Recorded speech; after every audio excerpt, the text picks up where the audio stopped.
Bonjour mes élèves, soyez les bienvenus sur mon canal SVT à la portée. Toujours avec le quatrième module du programme de la SVT, c'est-à-dire les cours de la géologie. On va voir le chapitre 1, les chaînes de montagnes récentes et leurs relations avec la tectonique des plaques, c'est-à-dire que les mouvements des plaques qui sont à l'origine de la formation des chaînes de montagnes. On a vu trois types de chaînes de montagnes récentes. On a étudié dans les autres vidéos les chaînes de subduction, d'abduction et aujourd'hui, avec un nouveau vidéo, les chaînes de collision. Mais avant de démarrer, n'oubliez pas de s'abonner dans ma chaîne, de cliquer le like et d'activer la cloche pour nous encourager de faire le mieux possible et vous accéder facilement à nos vidéos. Donc, on va donner ce que c'est que les chaînes de collision. Définition aussi. La collision est un affrontement de deux plaques continentales avec raccourcissement de la croûte et disparition totale de l'océan. Ce phénomène entraîne la formation de collisions. On va prendre comme exemple mondial les chaînes de l'Himalaya, qui se trouvent dans l'Inde. Les caractéristiques. Donc, les caractéristiques de la collision. La première caractéristique, ce sont des unités tectoniques déformées, c'est-à-dire la présence des plis, des failles normales, inverses et surtout chevauchement et nappes de charriage. Ceci indique qu'il y a une compression entre deux plaques continentales confrontées. La deuxième caractéristique des reliefs élevés formés de roches d'andésite et pelotons de granulorites. Comme vous voyez ici, ces deux caractéristiques indiquent que la collision est précédée par ce qu'on appelle la subduction. Mais lorsque trouvé aussi de violites, ceci indique que la collision est précédée par l'obduction. Donc, comme un résumé, les chaînes de collision peuvent être précédées soit par subduction ou obduction, les deux phénomènes à la fois. Maintenant, on va voir les mécanismes de la collision, c'est-à-dire les étapes qui permettent la formation des chaînes de montagnes de collision. D'une manière générale, on voit là, ici, deux plaques continentales, plaque par exemple A, plaque B. Voilà la croûte océanique de cette plaque-là. Voilà ce qu'on appelle la croûte océanique, oui. Et voilà ce qu'on appelle les péridotites. Ici, décidément, qu'ils sont auparavant sur la croûte océanique. Je vous rappelle, la croûte continentale, lorsqu'elle est associée à la péridotite, on l'appelle lithosphère continentale. Mais lorsque la croûte océanique est associée à la péridotite, on l'appelle lithosphère océanique. Et voilà la stratosphère. Et voilà ce qu'on appelle lithosphère continentale. Voilà la lithosphère continentale. Et voilà l'autre lithosphère continentale, c'est-à-dire la confrontation entre deux plaques continentales. Donc, quelle est la différence entre lithosphère, croûte et plaque? La lithosphère, c'est l'association d'une croûte avec la péridotite. Donc, lorsque la croûte continentale est associée à la péridotite, on appelle lithosphère continentale. Mais lorsque la croûte océanique est associée à la péridotite, on appelle lithosphère océanique. Maintenant, qu'est-ce que c'est que plaque? Plaque, c'est une portion de la lithosphère. Donc, on va voir, au temps est égal à 0, la plaque, la péridotite, c'est-à-dire la lithosphère continentale A, la lithosphère continentale B, etc., ou bien la plaque continentale A, plaque continentale B.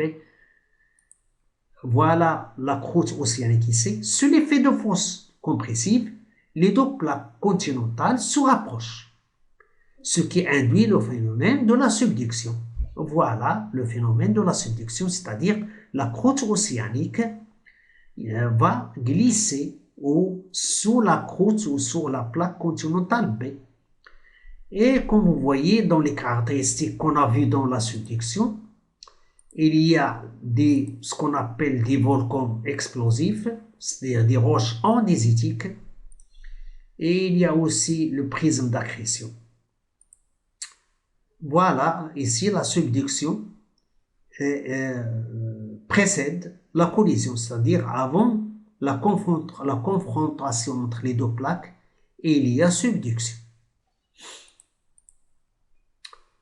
Au temps égal à 1, sous l'effet de force compressive, les deux plaques se convergent, c'est-à-dire se rapprochent, et finissent finalement par se confronter.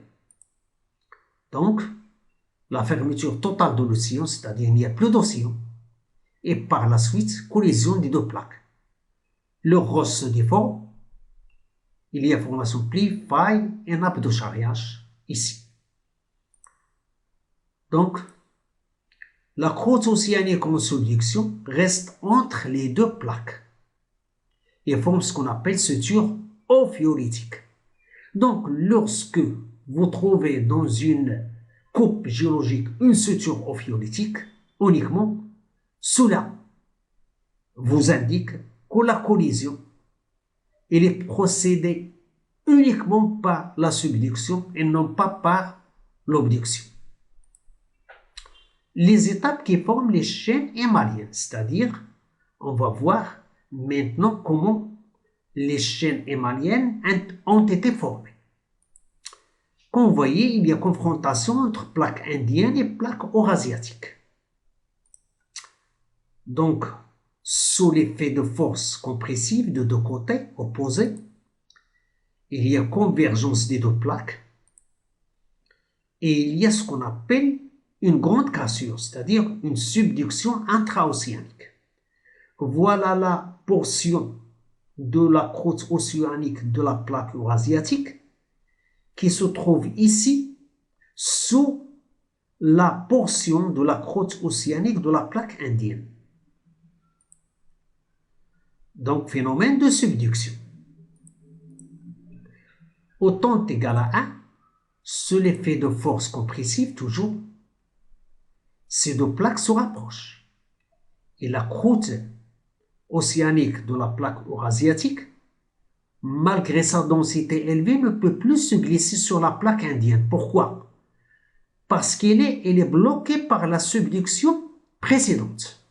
C'est pourquoi elle va se trouver sous la plaque indienne. Sur la plaque indienne, pardon.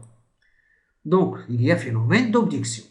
Donc, jusqu'à présent, avant la confrontation des deux plaques, la collision est précédée par la subduction et par l'obduction.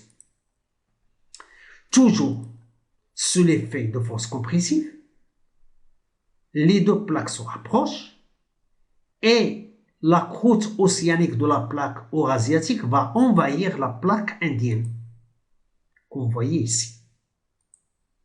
Toujours sous l'effet de force compressive, c'est-à-dire au temps égal à 3,